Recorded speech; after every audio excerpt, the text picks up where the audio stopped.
my very best to get this job that I so crave. All right. Hello, everybody. Yeah, this is weird. I'm doing this again. Got a Fanzone match here coming up. We got our number 2 seed, Jacoby Bancroft, and our number 3 seed, Cameron Holzmann, in the semifinals of our Fanzone tournament. Should be a really good one. I'm excited. You know what? And I always feel like the worst part of this is me talking, so I'll just kind of throw it to the other judges who are here, because we got Kirk, we got Brooklyn. Let's start with Kirk. How you doing, Kirk? I'm doing good, Mark. Glad to be here. I think it's going to be a good match. I'm familiar with one of these people in, what do we call this now? Is this still Fanzone? I would have changed the name because of the name of the other league. But no, I've played Jacoby a couple times. I have, I know how heated he can get and how he can get others. And I've never officially battled with Cameron, but we've had our rows back and forth off screen. So both these guys are good fighters, good debaters. So it should be an interesting match. Alrighty, Brooklyn. How the hell are you? Yeah, I'm doing great. I think this is going to be a really good one. Cameron showed in his last match that he has taken some interest in terms of like load management, in terms of like lighter on some questions and then other ones kind of going a little more aggressive. Whereas with Jacoby, I think his last match against Robert, I think it was a really good example of taking points that were kind of thrown at him and just tilting slightly to not only counteract that point, but get something else. So I think even for Cam, I think this is more of a refined version of Nazario. So I'm kind of curious to see how this plays out. I think it's 2 high caliber opponents. It sure is. Why don't we go ahead and bring him in one at a time? Start with the number 3 seed, Cameron Holzmann. Here he is. Cameron, here for another Fanzone match. I think you like it. Your room's blue. How you doing? I have never prepared less for a debate than this one I am about to compete in. Since my last match, which, yeah, played Nazario, went to the last question, some shit happened, and I don't really remember. I already blocked it from my memory. I have started a full-time job on top of my part-time job. And so basically, I am either at work, or trying to sleep because I'm tired from work. So I remembered that this was a thing when Tim reminded us that this was going to be a thing with a message like yesterday or 2 days ago. And I went, oh, shit, I should probably take some notes. And I spent about half an hour doing that, and then I passed out in front of my computer. So this is going to be an interesting one, because me, the guy who is all about, I spent a lot of time prepping to come with my arguments. This is me pulling stuff out of my ass today. Well, hopefully you argue with your coworkers to prep a little bit more. We can only hope. Let's bring in Jacoby. Jacoby. Hello. How the hell are you?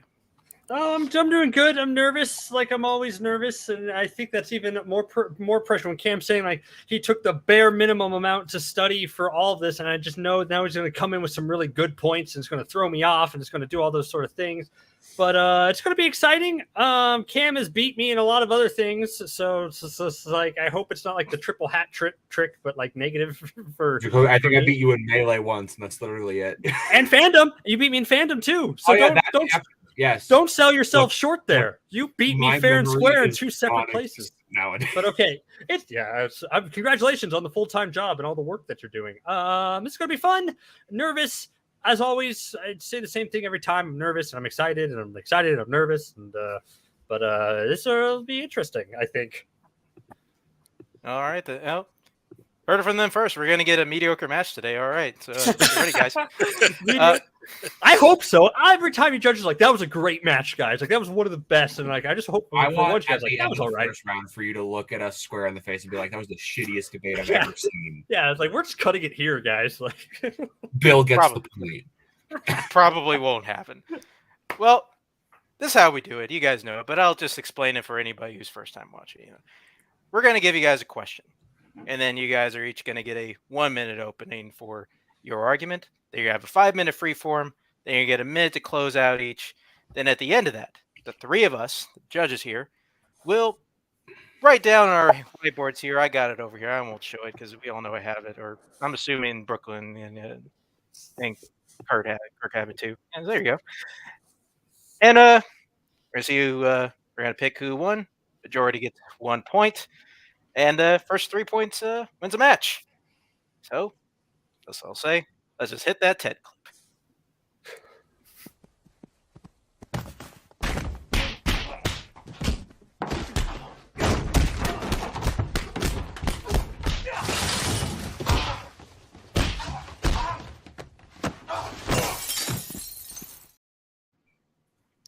Alrighty.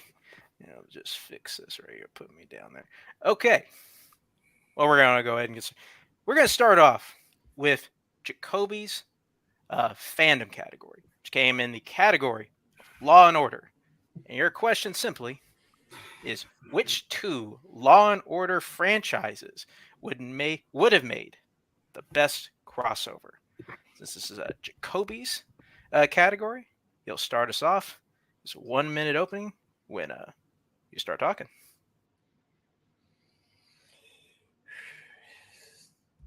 I think that John McClane and Axel Foley, with their respective franchises, would have made the best crossover. Their worlds are not only similar enough where I could easily see Axel fight any of McClane's villains and vice versa, or see their supporting characters interact, like with Rosewood and Taggart teaming up with Sergeant Powell, but also at their core, these 2 characters are cut from the same cloth.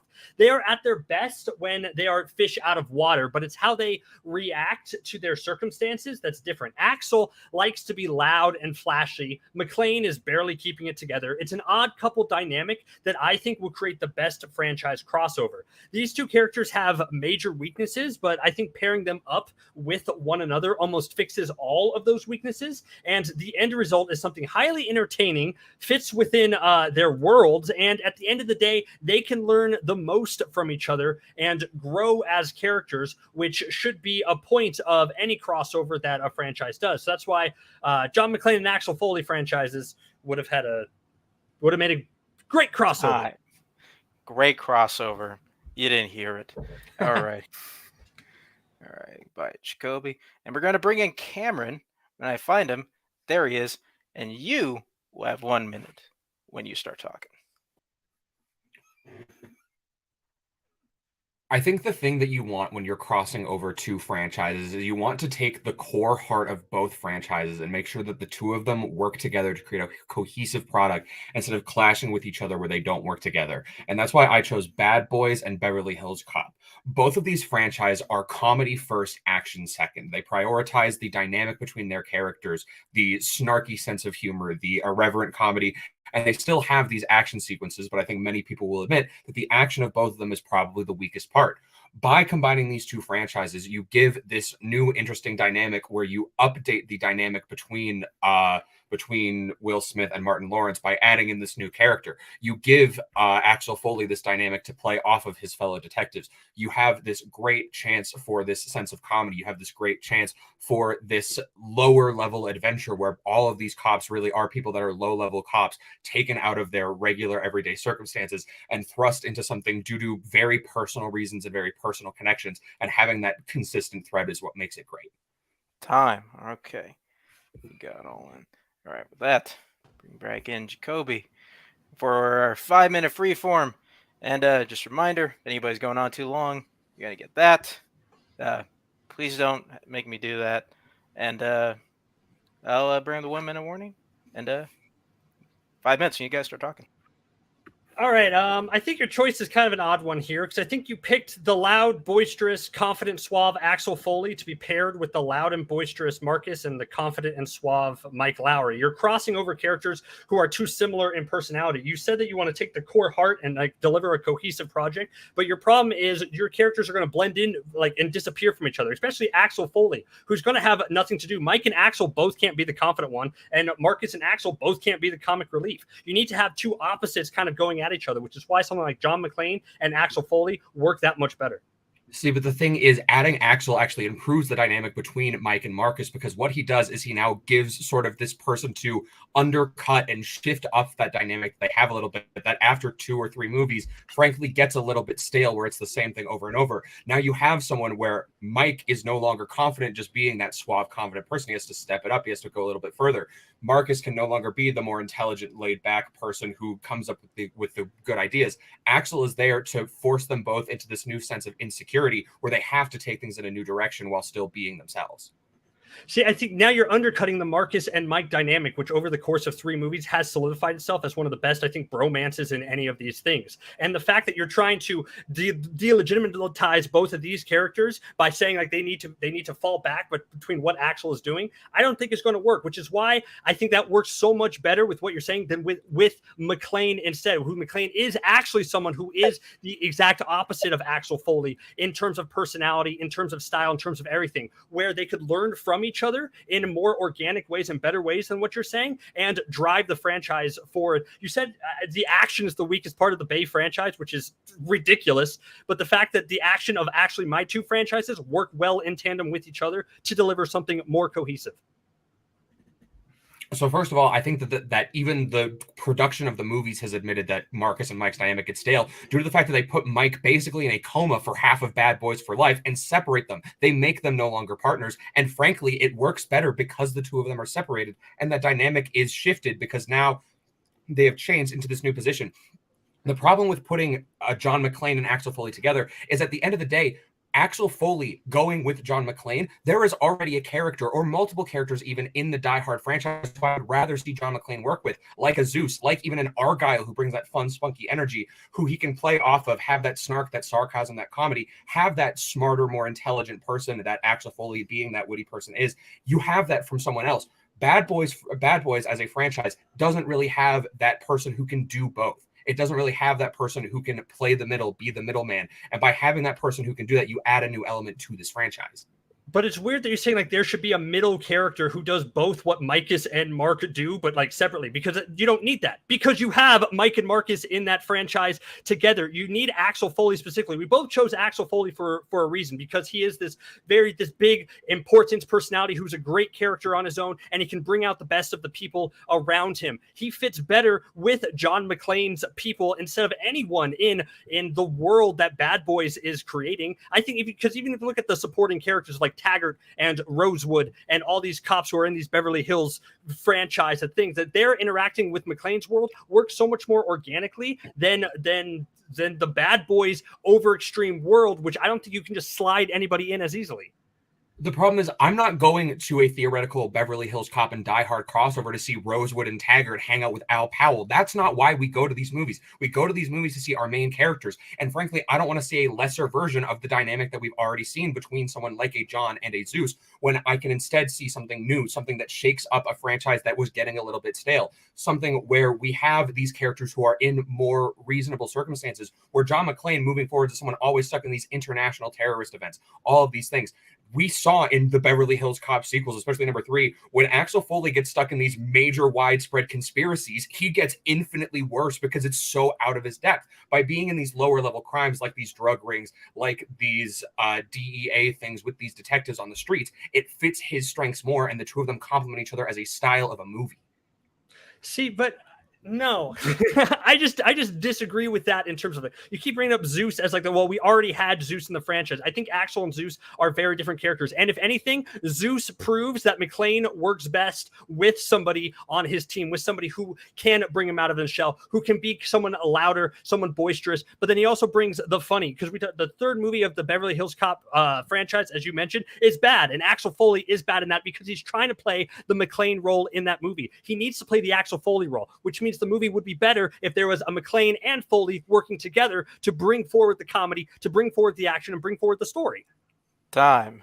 Okay. There we go. Nice one, gentlemen. All right. We're going to start with Cameron. He gets 1 minute to close out his argument when he starts talking. at the end of the day, McClane and Foley clash too much. It's giving us a lesser version of something that we already have, and the two tones that they have, as much as they are different and could be considered as complementing each other, are too far different. The types of crimes that they do, the types of situations that they're in, the types of ways they solve problems, it just wouldn't lead to anything getting done. Axel Foley fits within the already established dynamic, but freshens it up. It makes these other characters get pushed to these new limits. It allows them to tackle something more intimate, more personal of stakes, like the original Beverly Hills Cop, like Bad Boys 2, and even Bad Boys for Life has. By putting him in there, you give the opportunity to get this franchise of Bad Boys back to a more reasonable and contained thing, where Bad Boys 2 is widely considered a bad movie because it goes insane. It goes all over the place. Beverly Hills Cop, bring it back to the original. Bring it back to the original Bad Boys. Condense that story. Bring it back to these low-level cops living on the streets of these cities where they live, where they grew up, and being together, working together, having that fun, fresh dynamic. Now with a trio, now with them all going above and beyond, instead of two characters who have no business being together doing something worse than we've already seen. All right. Then we have already seen it didn't happen. All right. I said it before you said time on my screen. Oh. Maybe you did. Maybe you didn't. I don't know. Like it really matters. Jacoby, you have 1 minute. Cam just admitted in his closing argument that Axel Foley would make the Bad Boys franchise more contained and restricted and reasonable. But that's the issue right there. You don't want the Bad Boys franchise to be contained and reasonable. You go there for the explosions and for everything. He says that John McClane and Axel Foley clash too much. Good. I want them to clash, because clashing creates a great dynamic for them to work together in order to solve whatever bigger threat is going to happen in those movies. The clashing is good for the audience. It's good for a franchise. And that's so much better than Cam's alternative, which is him being very similar to Marcus and Mike, because then he's going to fade away. He says like, oh, because they can be the same as each other. No, because why would Axel Foley what's the point of him being suave and confident when Mike Lowry is suave and confident, or the comic relief when Marcus is the comic relief? You need that clash in order to create a more successful franchise. And the worlds fit so much better, as proven, as Cam keeps saying. It's like, oh, they need to bring it back to something different. They need to hone it in. No, but the Beverly Hills Cop and the Die Hard franchise worlds already work together on an action level, and it works better as a franchise. Time. Okay. I think just franchise, I believe. I think so. Okay. All right. Okay. I'm thinking, it's only my second day here, guys. Okay. Just fix it all. There we go. Going down. There we go. Okay.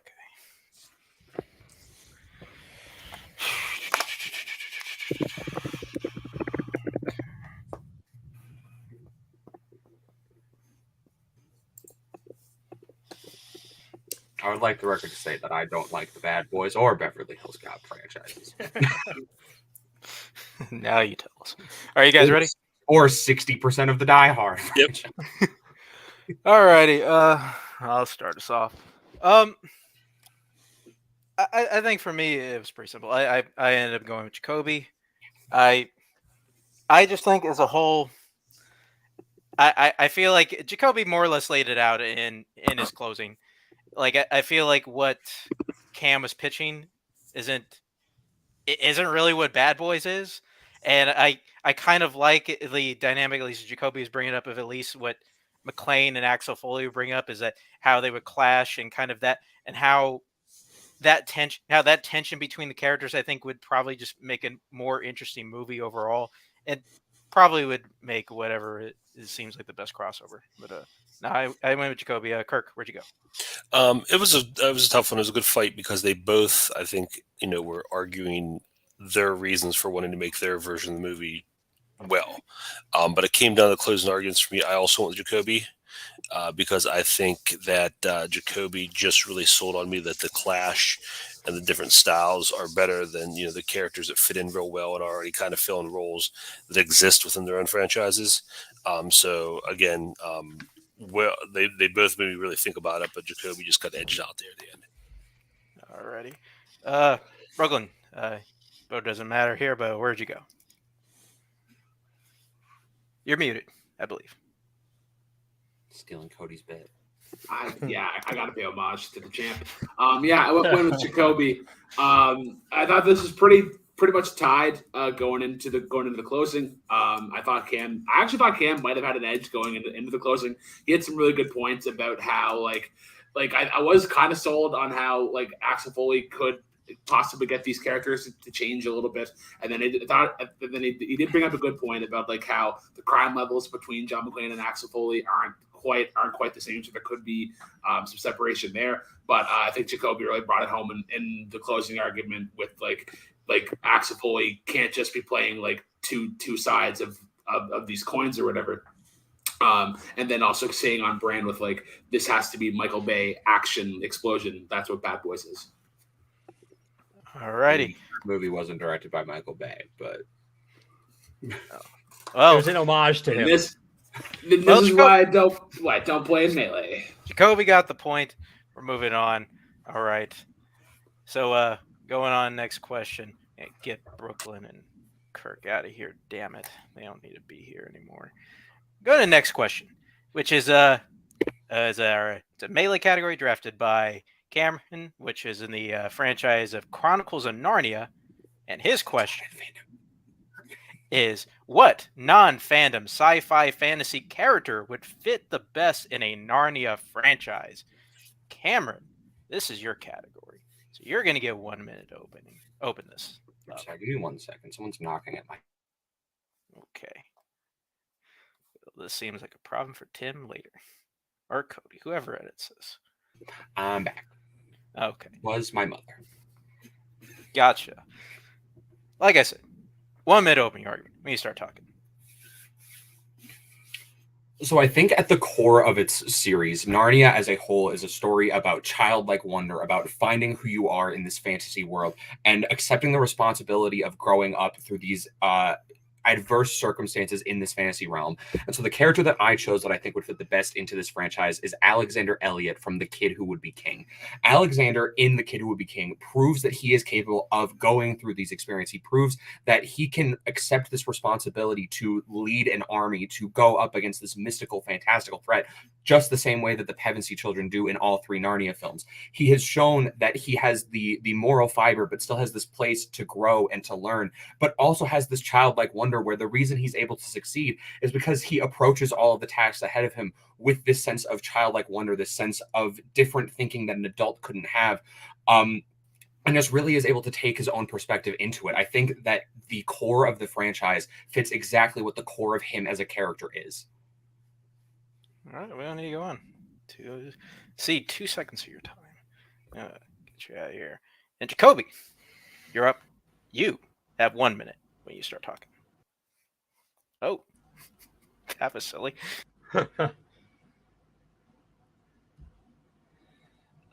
There's a scene in The Terrible Voyage of the Dawn Treader movie where the characters come across some like annoying troll monsters who live outside a boring magician's house. And I kept thinking throughout that whole sequence that I wish the trolls were Oompa Loompas, that the magician was Willy Wonka, and that the boring house was a magical chocolate factory instead. I think the problem with the Narnia franchise is that the actual locations that we see in this fantastical, mystical, and magical realm are pretty uneventful and not very memorable. And that's why Willy Wonka and his chocolate factory would be a great addition and overall the best fit to the Narnia franchise. I think Wonka adds not only a bit of like spark and creativity to this seemingly enchanted land, which I think it desperately needs, but the lessons that he would teach to any kid visitor from the world would expand and build off of what the themes of the franchise are, which is, you know, the childlike wonder and accepting growing up, but do so in a more interesting way than we've ever seen before. So it's a unique choice that fills out the Narnia world better, and I think that's what would ultimately make the Narnia franchise the best, and that's why Wonka is the best fit. Time. Okay. They just fit, I believe. I'm not 100% sure, but there it is. All right, guys. You 5 minutes. When one of you starts talking, please don't be rowdy.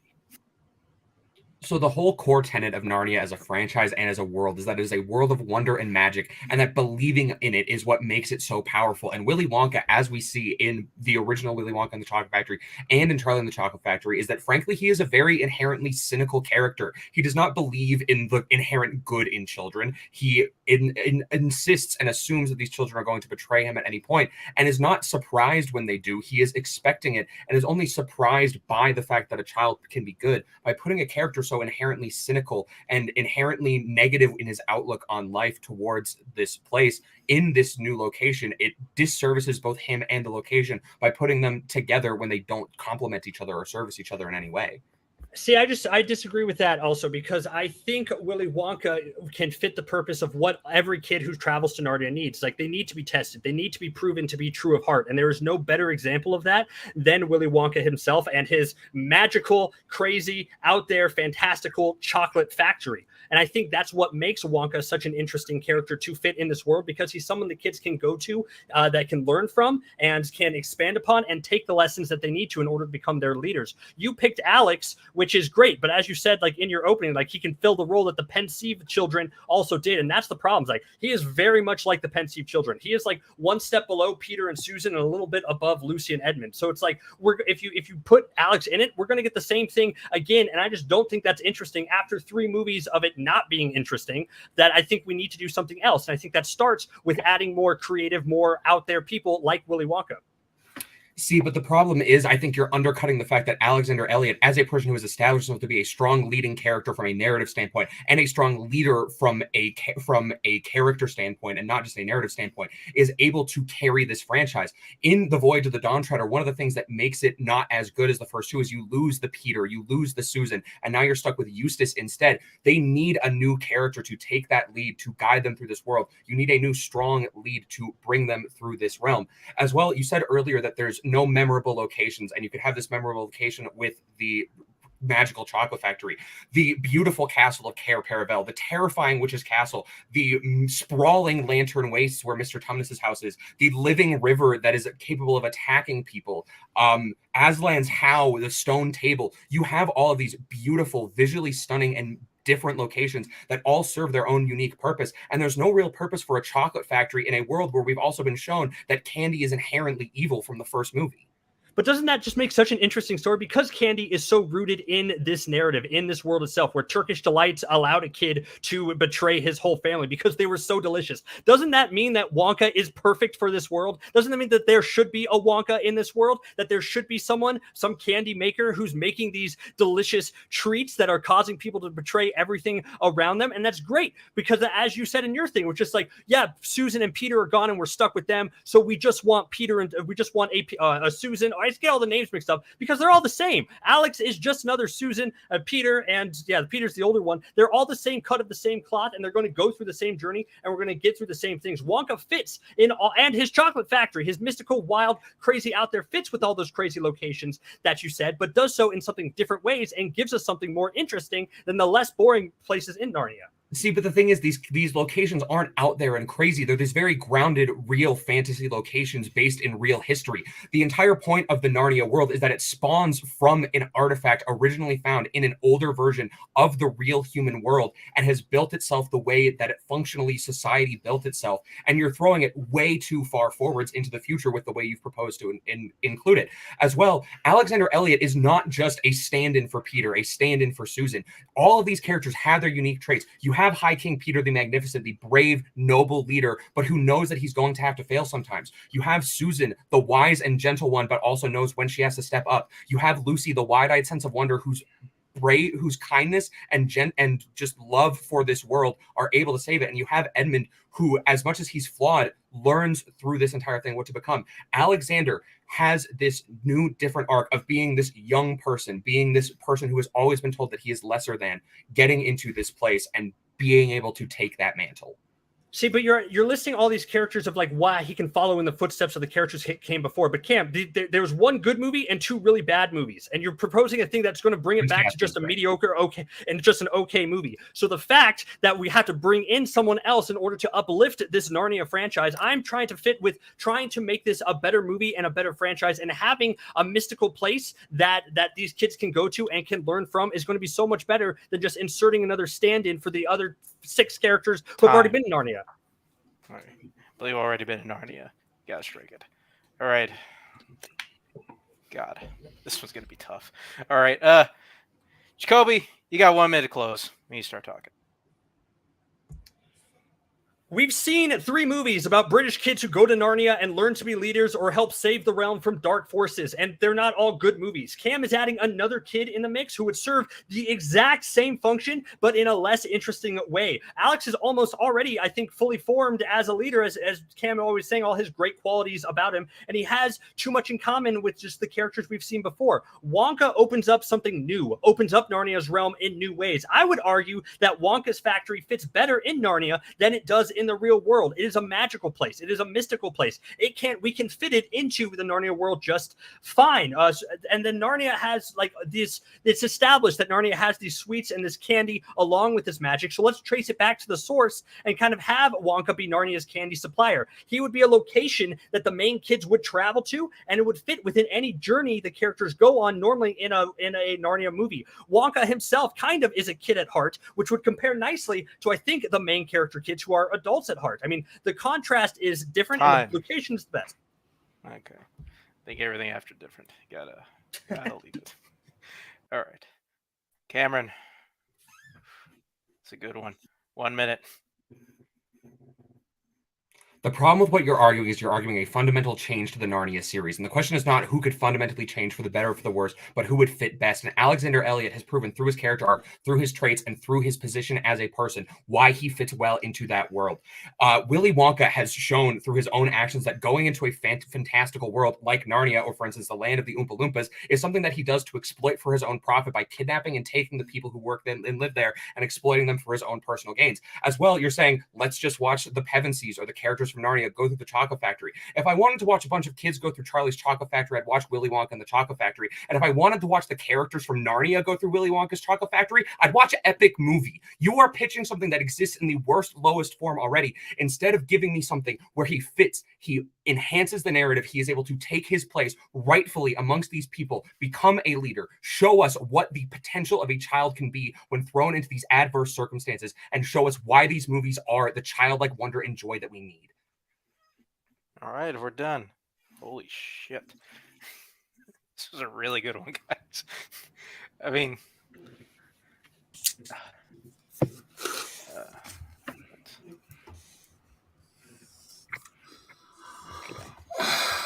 oh boy.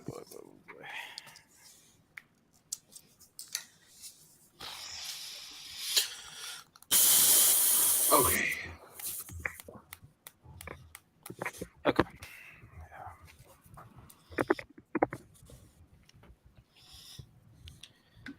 Just writing it up. Man. Okay, looks like we're good. Mm-hmm. I think we go to Kirk. No, Brooklyn went last, so he goes first this time. You're right. Brooklyn, start us off. First of all, there will be no slander of epic movie, superhero movie, any of the scary movies. They are gold in this household. Second of all, I went with Cam. This was fucking close, but I think Cam really took it home in the closing, where he was able to kind of balance where Willy Wonka's world, I think, is just too complex and you need too much exposition. And it lacks kind of the symbolism and the brand that ultimately Narnia is. I think it really came down to like the character of Alex versus the kind of the setting of Willy Wonka. I think that was kind of an interesting route for this. I didn't expect it to go that way. Yeah. I gotta tell you guys, whenever we kind of pose these questions, I feel like, at least me, I think, how good is it gonna be? I did not particularly high hopes for this question, but holy shit, this is probably one of the best questions I think I've been on call for. It was really close, but I did also go with Cameron. Jacoby, you really argued your ass off and made a really good case for Willy Wonka being in this, but I think kind of similarly why I went with you before, I kind of went with Cam here because I feel like at the end of the day, I think he answered the question the best. In that Alex from The Kid Who Would Be King, I think fits this world best. I think he adds an interesting foil, and he also I think he also brings an interesting mix of coming after the pensive kids. And probably he's a good character to kind of carry on the franchise if need be. And with that, Kirk, your vote does not matter here, but yeah, where did you go? I actually went with Jacoby. I think that That's really a vote for Justin Bieber, but go on. I think it was close. And I think they both had strong closings. But I think for me, it was a matter of who. It was sometimes just the movie you want to see, and I think Jacoby really pitched the idea of how Willy Wonka fits in this world and what he would do. And even in his closing, Cam was saying about how like Willy Wonka like exploits these other worlds. I'm like, well, I'd like be interested in seeing him do that too. And I think just that Cameron was arguing that Alexander is so much different than the other Pensieve kids. And as a casual, I mean, I'll even use that word lightly, casual fan of these movies, I really didn't see the difference. I'm sure that it's there if you really know it, but just within the argument, I really wasn't hearing enough to hear how he's different from those other characters.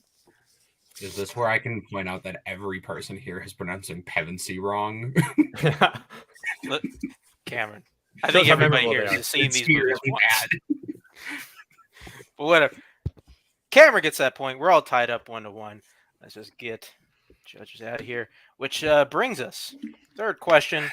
Which this question was drafted by Jacoby, and this question is directors Park Chan-wook, and the question simply is: what non-fandom franchise should Park Chan-wook direct a film in? And since this is Jacoby's question, he'll open it up for us. You have 1 minute when you start talking. Park Chan-wook is an incredibly gifted director who excels at making these bloody, brutal tales of vengeance filled with characters with questionable morals, and that's one of the reasons why he should direct a film in the Saw franchise. The studio seems adamant about continuing to make Saw movies, so how about for the first time in like 20 years, we actually get a talented director to make one of these films? The themes at play in the Saw franchise are right in Wook's wheelhouse, but it's clear that he has a better handle on it than any of the low-budget crap than we continue to get. Almost every one of Wook's films feels like you could pull inspiration from and form an actually competent Saw film. And the best thing is that thanks to the idea of the awful Spiral spin-off movie, Wook basically has free reign to craft whatever spin-off story he wants in the Saw universe. And it's important to give this director in particular a big sandbox to play in order to do what he does best. So his style and the way that he builds his characters and everything about him as a director make him a perfect fit for a Saw movie. Time. All right. Thank you, Jacoby. I'm going to go on to Cameron. You have 1 minute when you start talking.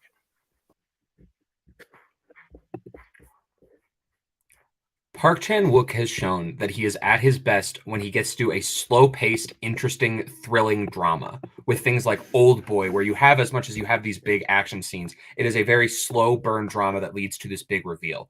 You have The Handmaiden, this erotic thriller type movie where the dramatic stakes and the interactions between our characters are what make his filmmaking great. Decision to Leave, this procedural that gives us this really, really interesting mystery with this very great dynamic between all of our main characters. And no franchise, no non-fandom franchise does that better than the Hannibal Lecter series. By giving Park Chan-wook the sandbox to play with this notorious serial killer, this genius who is fed by these one-on-one interactions with people, as we see in movies like Manhunter and Silence of the Lambs, where just through conversation, he can assess everything about you and plan his next move. He could create this tense, dramatic, and slow burn thriller that gives you everything you could want from both a Hannibal Lecter movie and a Park Chan-wook film. All right. Good picks, guys. Oh, you're up here now. All right. 1 minute. 5 minute free form. I was going to say 1 minute. 5 minutes. And somebody starts talking. I think you made a mistake picking a Hannibal Lecter film because I think now you're beholden to the Hannibal Lecter mythology and the franchise. I'm not sure where you go with the story because you either have Wook remake one of the Hannibal films, and that's boxing Wook in and brings up the question of, why does not make an original movie, or you have him make a new film with the Hannibal Lecter character, and I don't know how you do that, or you do a prequel, and I don't know how that works either. I do think his style fits Hannibal's themes, but I think the Saw franchise both fits his themes in a way where he can expand on it and make it better. The Hannibal Lecter series is already kind of done. The Saw franchise, they're still pumping them out. And I agree with you that he is great at slow-paced drama and dramatic stakes. That's what the Saw franchise needs in order to boost it to the next level, on top of Wook's love for blood and gore and disgust and shock and everything, which is why he's a better fit for the Saw movie.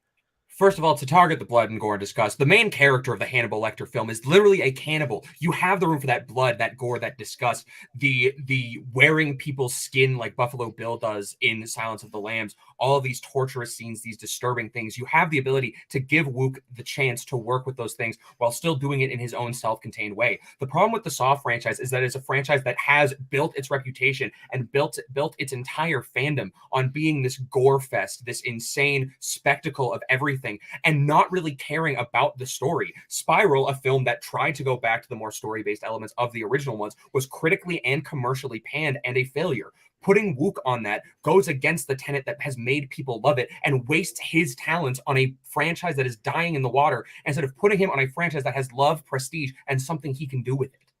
But it's a franchise that you can't go anywhere with it because you're boxing him into making an already Hannibal Lecter and working with those characters. Saw franchise allows him to do anything that he wants to do with it and do so in his unique way. The Saw movies are about just like brutal traps, which he can do, despicable characters, which he can do. And it's also, as you said, like the story, it's like the weak part of the Saw movies. The Saw franchise is built on great movie twists. Every Saw movie has a twist and like half of them are just okay. But that's another reason why Wook should direct a Saw film, because he's actually great at these shocking twists in his movies, like the movies that you mentioned, Old Boy and Handmaiden. He is great at these twists, so he can bring his sense and sensibilities and styling to the Saw franchise and make it better and increase it. Where Hannibal Lecter, it's like, yeah, he can make a Hannibal Lecter story that's probably pretty good. Is it going to be as good as Silence of the Lambs? That's probably going to be debatable. But why would you want to do that where you can actually have him make a better franchise that they keep making movies of?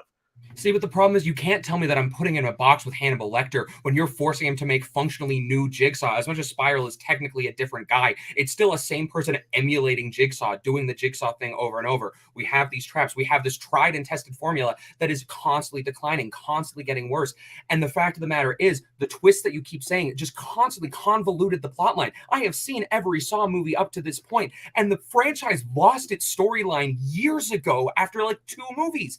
You can't just sit here and go, Park Chan-wook coming back is going to fix the mistakes of all of the previous ones. You cannot tell me that a Park Chan-wook Hannibal Lecter movie has to just readapt one of the old stories or get stuck in that sandbox. Hannibal as a TV show was revived and did brand new stories, brand new tales, and people loved it. Park Chan-wook has the opportunity to revive a South Korean thriller version of the Hannibal Lecter story, sticking true to that mythos, sticking true to who he is as a character, and adapting it to this new place, these new situations, and making it his own, making it great, and truly playing to his strengths.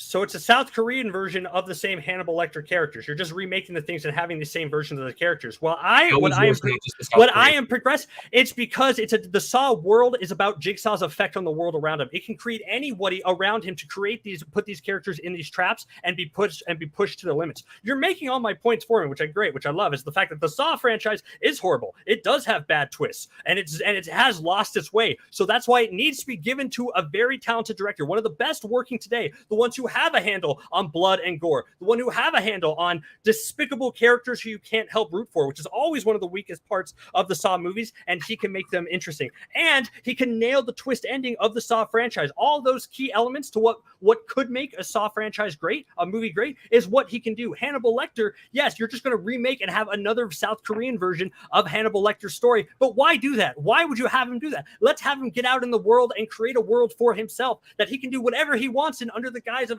just in Jigsaw's world, and you can do that.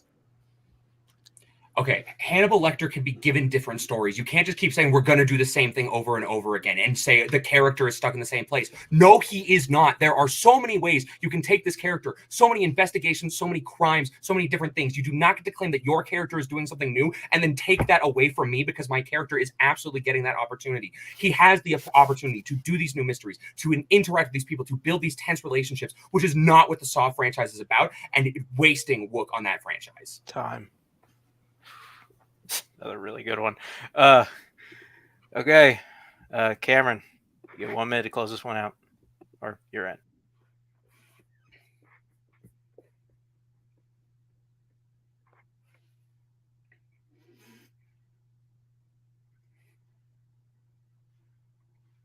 The biggest problem with putting Wook in the Saw franchise is you are both wasting him as a director on a franchise that frankly does not use his potential well, and also alienating the audience who has grown to love the gore, the extravagance, and the insanity of these films, and kind of moved past the story by this point as we're 10 movies in. The Hannibal Lecter franchise is something that has had its time off, has had a break, and now has the opportunity to come back for this revival, for this revolution, for this brand new twist, turn, take. We saw in Decision to Leave last year that Wook can weave a tense procedural thriller. We saw in Old Boy that he can do this gore, this disgustingness, but still have this heart to it. We saw in The Handmaiden that he can do these twists and turns, and all of these things service the Hannibal Lecter series far more than they service Saw. Saw at this point is a glorified gore fest that cannot be saved. Give Wook something that has had its time off, but still has its stern defenders, its stern lovers, and let him run wild, do his own thing, and make it great in his own individual personal way where he will not be wasted and can use his talents. Time. Okay, man. This was going to be tough too. All right, Jacoby. You got 1 minute to close this one out. Let's go.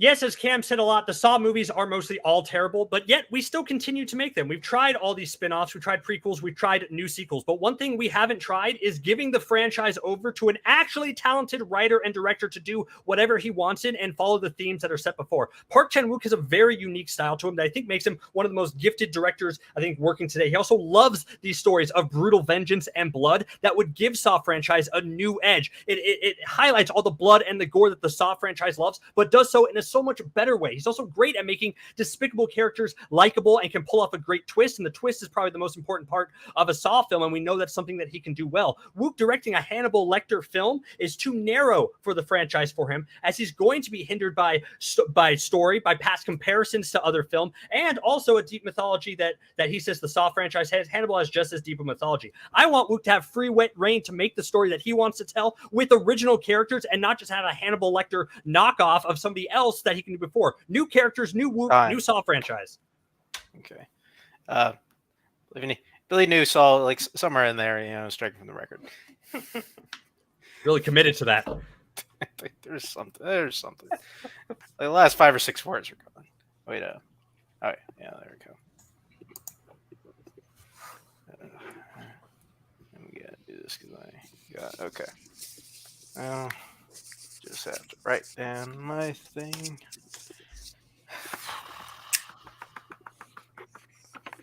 Oh my gosh. Man, you guys are bringing it today. It's a really good one. Okay.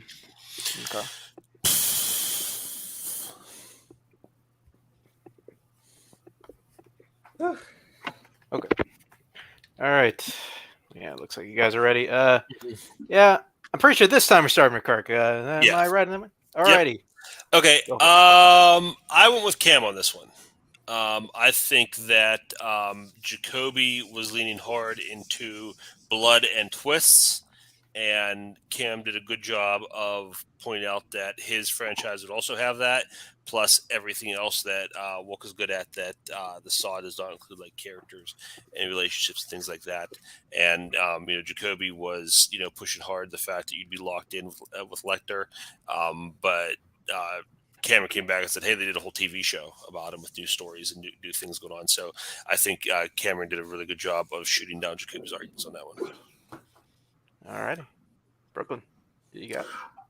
I disagree with Kirk, actually. I went with Jacoby, and I thought this could have been scored almost as like a 10-8 round for the UFC fans that are watching. Yeah, I thought he did a really good job of just kind of going bit by bit why Park Chan-wook is better for Saw as opposed to Hannibal Lecter, how the characters fit to his style, how it Saw is this more of a blank canvas as opposed to Hannibal, where there's these kind of rules with the franchise and that you have to kind of obey to them, and it doesn't really fit to his style. So that's where I ended up going. Yeah. I don't know. This one was pretty tough. This one's really close. I rip it off. I did go with Jacoby. So, I think at the end of the day, for me, it just kind of came down to what I found most interesting, and I think where Jacoby really sold me, at least on like giving the Saw franchise what I think has mostly been like a garbage franchise, and we give it to somebody like who has a unique vision and could bring like some interesting new life into this franchise, especially when it's been going on for a while. I think ultimately that's just kind of what did it for me. So with that, 2-1, Jacoby gets that point, and we're gonna go into the last question, which Cameron does need to hit. Yep. For a second. Okay. All right, but yeah, Jacoby got that point, and we're gonna go on to the last question, which Cameron does need to hit to stay alive. Go into that bonus question. All right, and we're going to the last category, which is fandom, which is something Cam drafted, which simply is How to Train Your Dragon. Best moment in How to Train Your Dragon trilogy. All right, Cameron, this is your category. You get 1 minute to open this one up. Oh, wait, no. What am I doing? I'm so dumb. That would be Jacoby Bancroft. Yep, I'm just a dumb idiot. All right, 1 minute when you start talking, Cameron.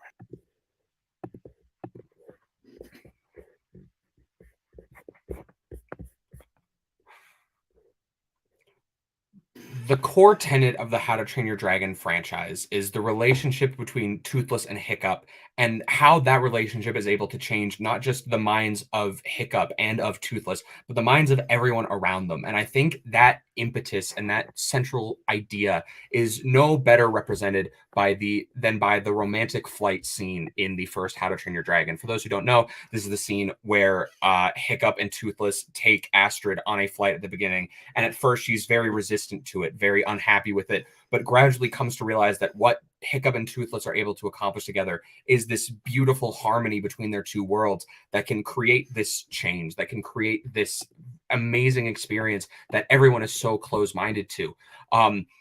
The animation in this scene is absolutely beautiful. It uses cinematography advised on by Roger Deakins for the animation and creates these beautiful sweeping long takes, these fantastic visuals, and these stunning environments that all add to the narrative impact of this scene. It sets the foundation for Hiccup and Toothless's abilities moving forwards in the series. Oh, excuse me, time. Okay, alrighty. Oh God, I hate my keyboard. All right, good job, Cameron. All right, Jacoby, you got 1 minute when you start talking.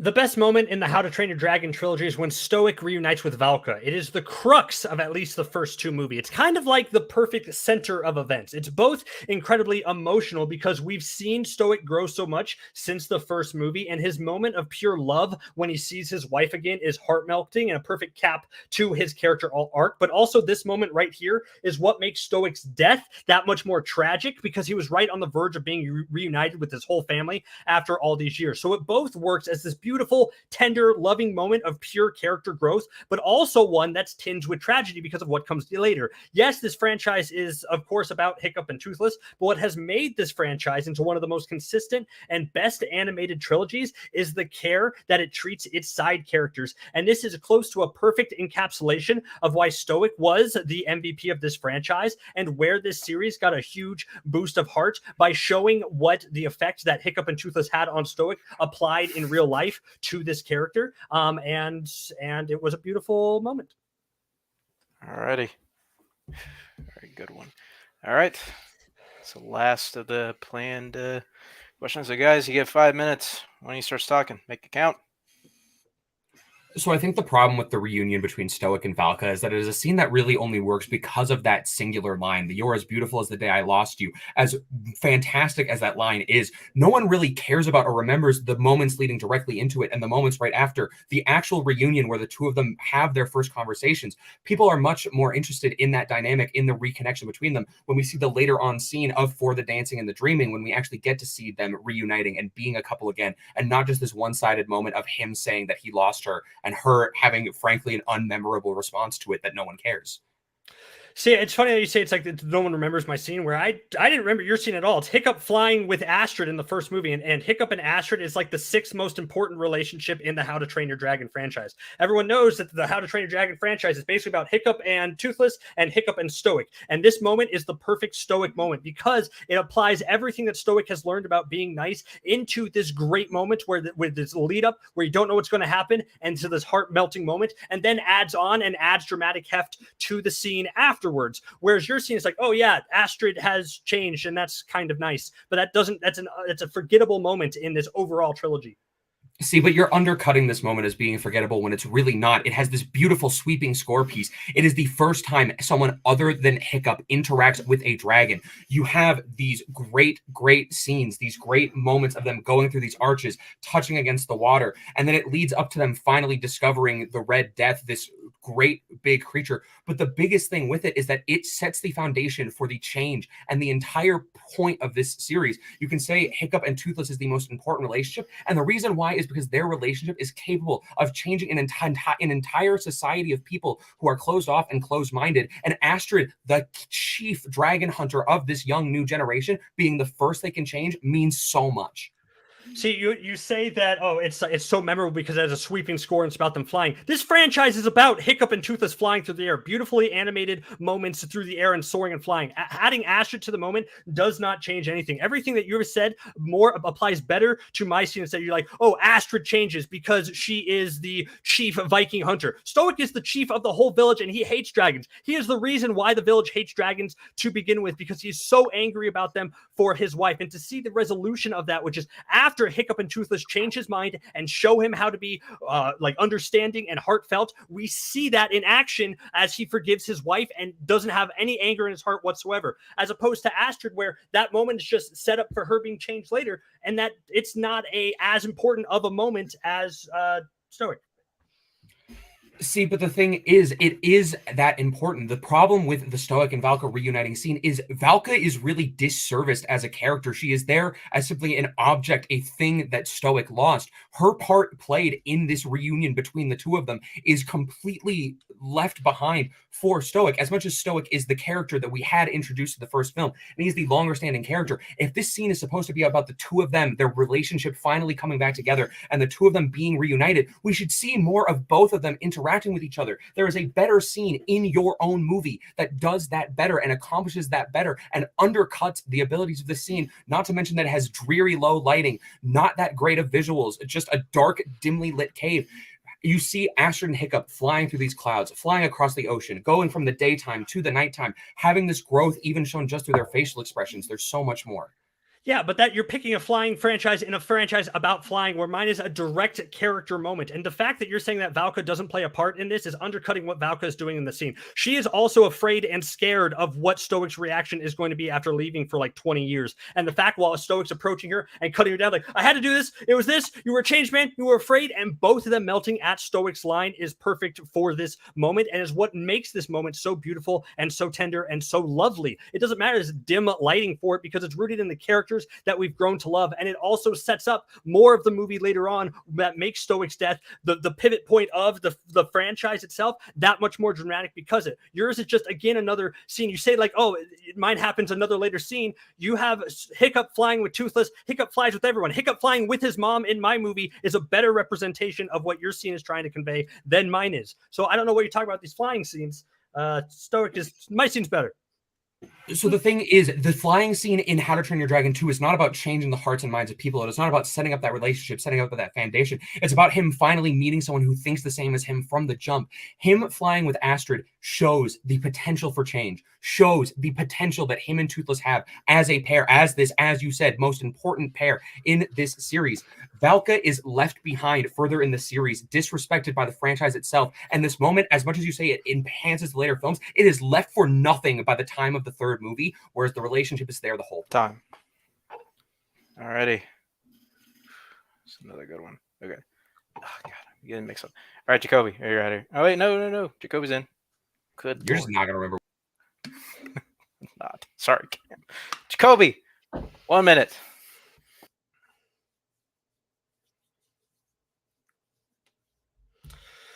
This franchise is filled with a lot of really great, really heartfelt moments, but my moment is the best moment for a few big reasons. Let's kind of pretend for a second that both of our scenes were removed from the movie. Which moment do we miss the most? Astrid flying with Hiccup and learning that dragons aren't bad is nice, and I would argue the first movie, though, is just as effective without that scene, as it's more focused on Hiccup's relationship with Toothless and with Stoic. But if you take out my scene, you take out the franchise's MVP's most important scene that pays off all the character development that he's go through. Cam says it's like, yes, this is the moment where that shows that people can change in this franchise. His moment can show that people can change. My moment is that moment in action, because we actually see it applied with somebody other than Hiccup and Toothless. It's Stoic with his wife, the most haunted relationship of his life because he was so angry. To see him approach his wife like that is such a lovely, tender, emotional scene that both sticks the landing to a great character arc and sets up the franchise there. Stoic's death is so much more sadder because of this moment here, and that moment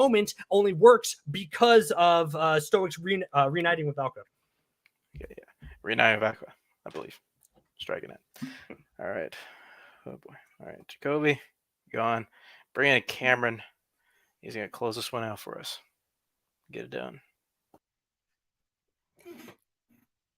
Your moment does not change Stoic. Stoic had already changed. That's what the entire first movie is about. The entire first movie is about Hiccup changing the minds and hearts of people, including his father, the fiercest dragon fighter of them all, through his relationship with Toothless. And without him teaming up with Astrid, showing her the way and learning that he can change anyone, the rest of this franchise doesn't happen. Stoic doesn't change. In fact, Stoic dies in that final fight, falling to his ways. This emotional moment that you say you have is one-sided. It is undercut. It is left behind by the third film. The plot narrative, the importance, the absolute power set in motion by Toothless and Hiccup's relationship is shown to us for the very first time when he goes out on a limb and he takes Astrid for a ride, and he shows her in this kind, tender moment with just the two of them on this adventure with Toothless, that he can change, she can change, the dragons can change, everyone can change, and that's what it's about. All right. That's what it's about. I say that's what it's about. Okay. All right. Let's bring in everybody back in. Okay. Man. Okay.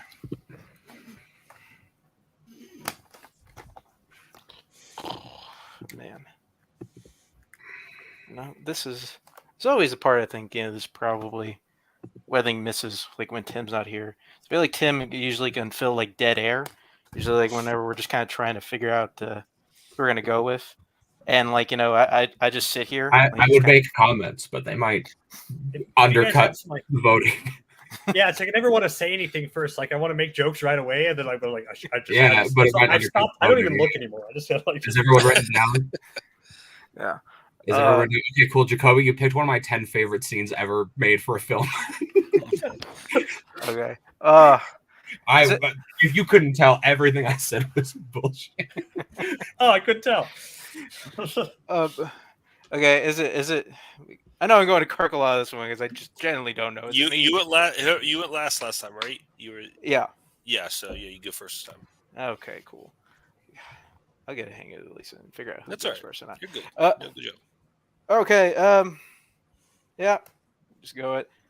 I end up going with Cameron. Be honest, kind of what did it with me was mostly what he said in his closing, and kind of, I think, where this is more or less. This is kind of the whole, like, this is kind of how the whole franchise was kind of born. It's kind of where it came off, and like this is kind of the thing that started it all, and ultimately, like this is what the franchise is.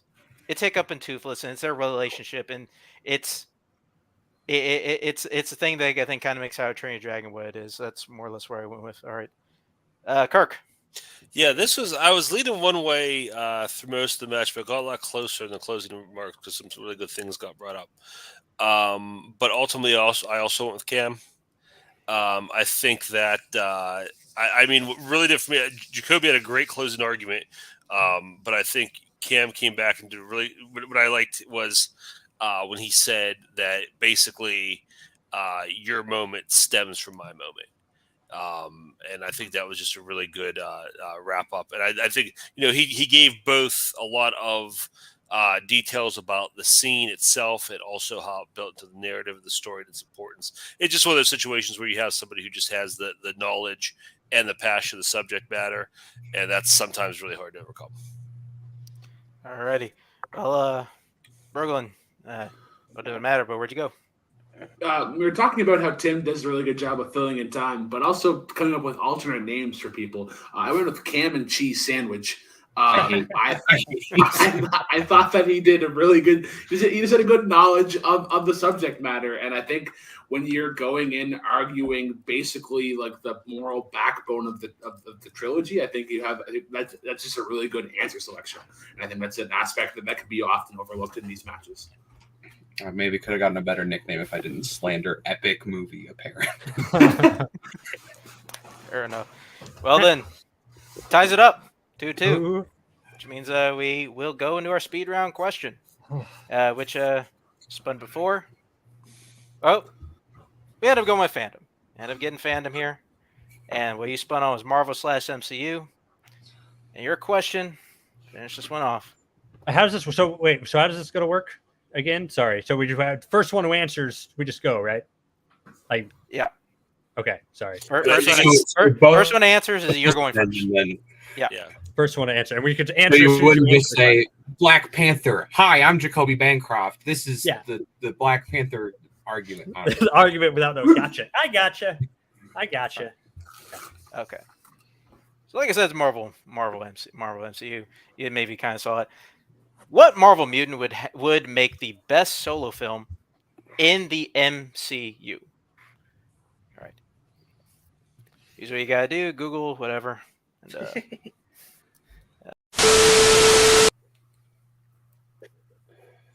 there's so many. There's a lot of mutants. I think, I'm gonna go with. I'm gonna answer really quick. Okay, I'm gonna go with. Yeah, this will work, right? Solo film. Cyclops. I'm gonna go Cyclops. all right. Cyclops. Yeah, screw it. Nightcrawler. Nightcrawler. All right. Good. I'm just writing it down. I'm sure Tim's gonna love this. Okay. That's Tim. out here. Okay. All righty. All right, Jacoby, answer first.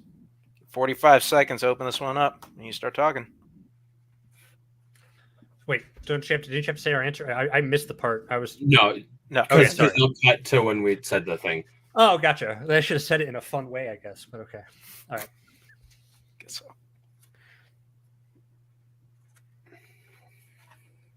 Oh, I'm sorry. I thought I'd be alone on the screen. Don't count this as my time. Sorry. Wait. Okay. I thought it'd be alone. Okay. Cyclops is one of the best mutant characters, and he has been drastically underused in every X-Men film before him. This is where the MCU can really shine, because we can have a solo film dedicated to Scott's absolutely insane backstory that develops him into the leader. Because the thing with the MCU is that they aren't solo films. They are solo films that lead to team-up movies, and now with the solo movie of Cyclops developed into his own interesting character, you can transition him into being the full-time leader of the team in the future movies. So both his story works as an individual in terms of a solo movie, because he is one of the best leaders, one of the best fighters, one of the best tacticians, one of the best overall general mutant characters in the franchise. And then you can set him up for great things in the MCU itself in a way that the other previous franchise has absolutely failed him. Cyclops deserves more of a spotlight, and Cyclops rules. All right. Yeah, you're Cyclops rules. I said Cyclops. Okay. Or rules. Gotta get out one of them. Cameron, 45 seconds. The MCU has shown that it's able to do some of its best and most competent work when it goes into subjects that are a little bit darker and a little bit more nefarious. And that's why I think Nightcrawler is a perfect subject for an MCU solo film. Starting off, he has very interesting and visually dynamic powers that can make for some great action sequences that the MCU is known for. You can have these bamfs all around the screen where you can see that action come to life. You can have these things where he can do a different kind of story, where he's not just a hero meant to save everyone. It's a smaller, more contained thing where he's doing his own thing. He's working on his own as he's on the run before he meets the X-Men. He has this tragic backstory that we're not going to just make this an origin story of how he came to be, who he came to be, but we're going to see him as someone learning his way in the world, becoming who he is, and not just being already a member of the X-Men, but also not being the very foundation beginnings of this character. Somewhere in the middle ground is what we want to see. Time. Okay. Alrighty. Back over to Jacoby. Get 30 seconds. Close it out. Yes, I agree that Nightcrawler is a tragic and darker, nefarious character with a very brutal and mischievous backstory. But the thing is that the MCU is going to ruin that. This is the MCU we're talking about. That we're going to get a watered down version of this character, and he's not going to live up to the full potential that he deserves. The fact is, with Cyclops, is that he is the leader of the X-Men. He is the leader of men. He is a leader of the MCU itself, and he has such an interesting backstory that can be explored and reach the full potential within the confines of the MCU and have greater things later on. All right, time. There it is. All right, Cameron.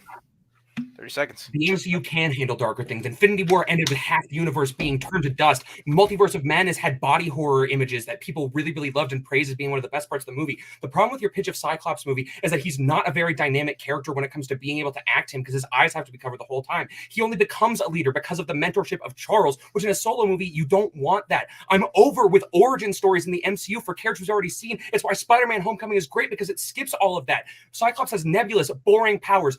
Nightcrawler, dynamic character and power-wise. Oh boy. Oh well, it's time. Oh my gosh. Let's bring everybody in.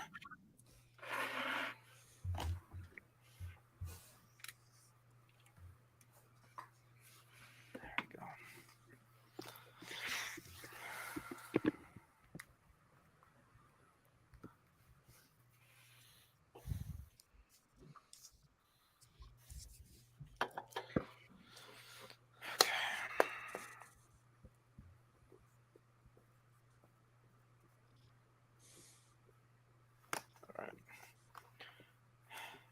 Okay.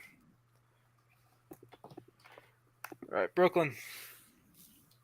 Where are we going? All right. I think both of you picked the wrong answer, but I'll talk about it. Talk about what I would have went afterwards. I think, not that I think, I know. Cam gets my point.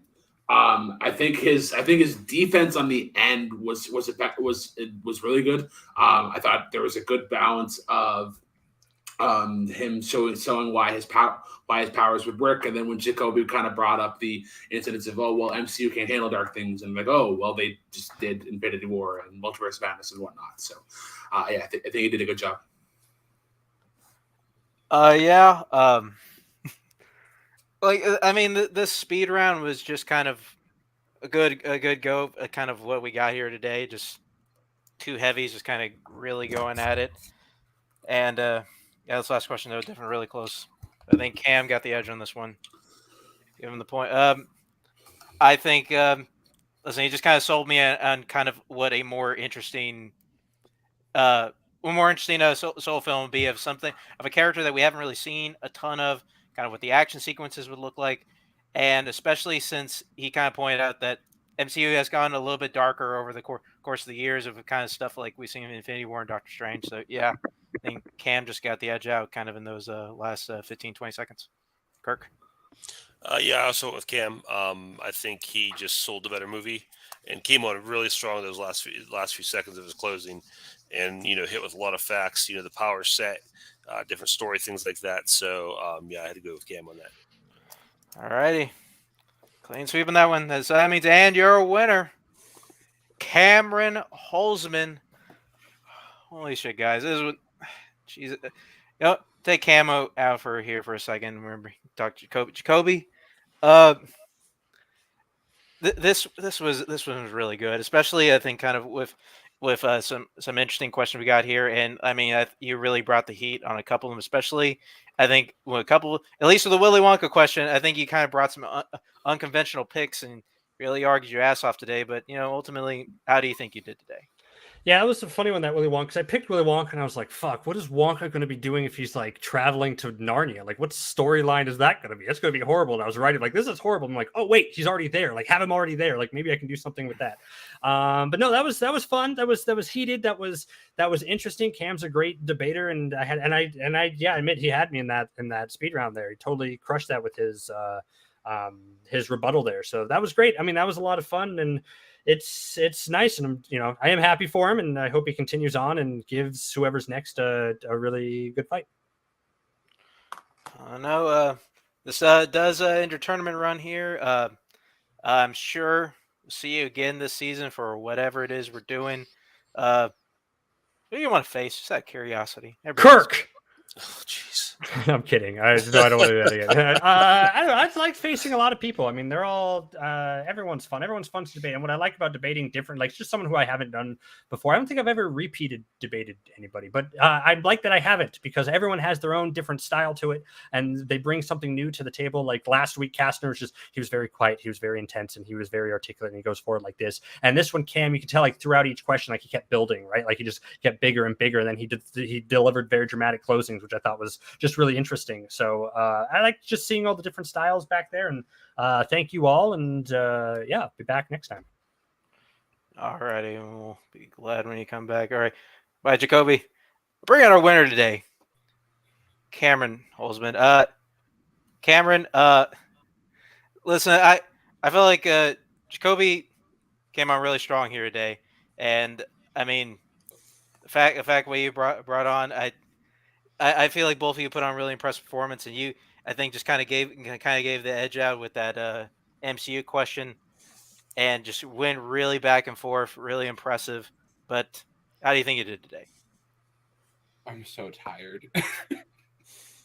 I'm so exhausted right now. Yeah.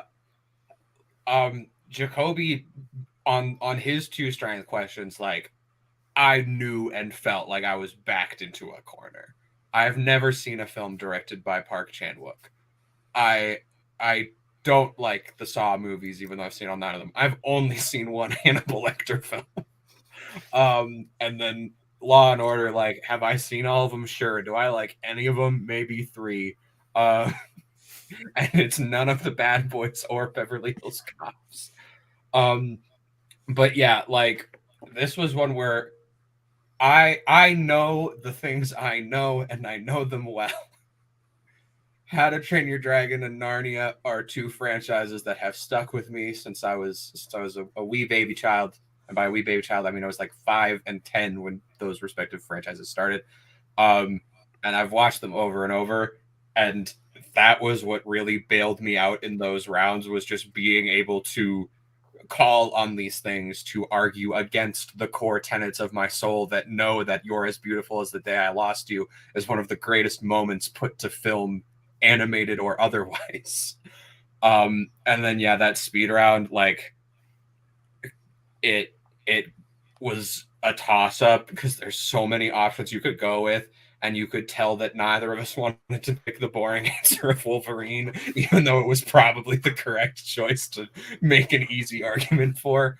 But yeah, Jacoby played fantastic. He proved that he knows his stuff and that he learned my stuff extremely well.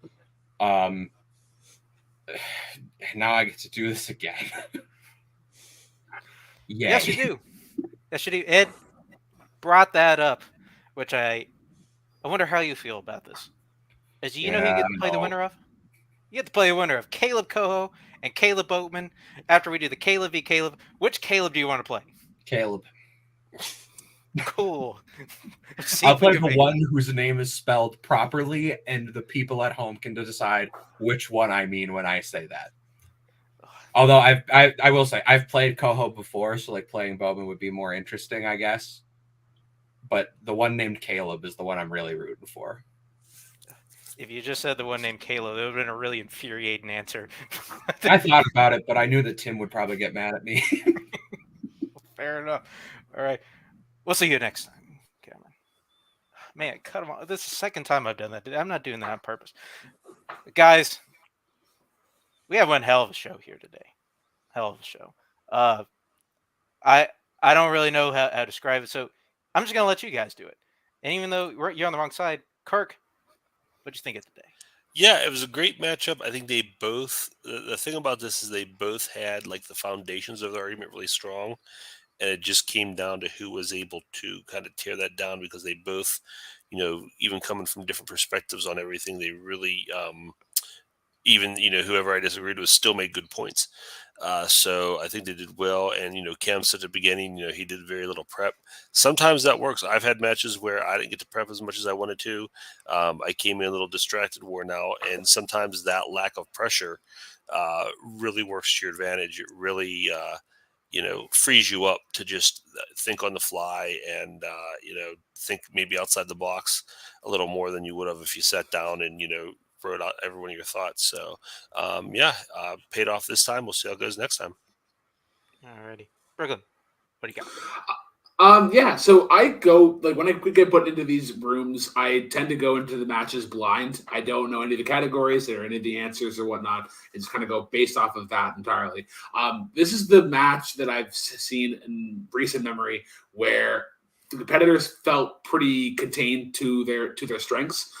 They didn't try to like induce any kind of categories or whatnot to like maybe get them to go on a wrong answer. So I thought it was pretty contained in that sense. But fucking Jesus, I really don't want to see Cam or either of the Calebs because all of the Kingsmen in jokes, and it's just gonna be them like beating up on each other, and it's like watching like twin brothers that you like younger ones of yours, like they're fighting, and it's like I don't know really who has the okay. Anyways, that during my time they were Kingsmen. I think they'll just always be Kingsmen in my heart. But yeah, I'm not looking forward to that one.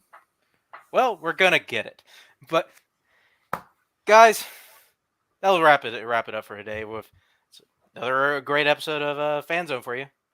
No debate. I'm sure Tim usually tells you what's coming out next. Well, I just told you what's coming out next. It'll be like Caleb. I would hope so. I don't know the schedule. I just work here sometimes. But, thank you everybody for showing up. Jacoby Bancroft, Cameron Holzmann, 2 judges up here, Kirk Kawakowski, and Brooklyn Vale. And everybody here at Multiplex keeps this show going. Little to no distractions or bad things. Everybody, please be well. There we go. Thank you very much. Please come again. We have a lot more groceries.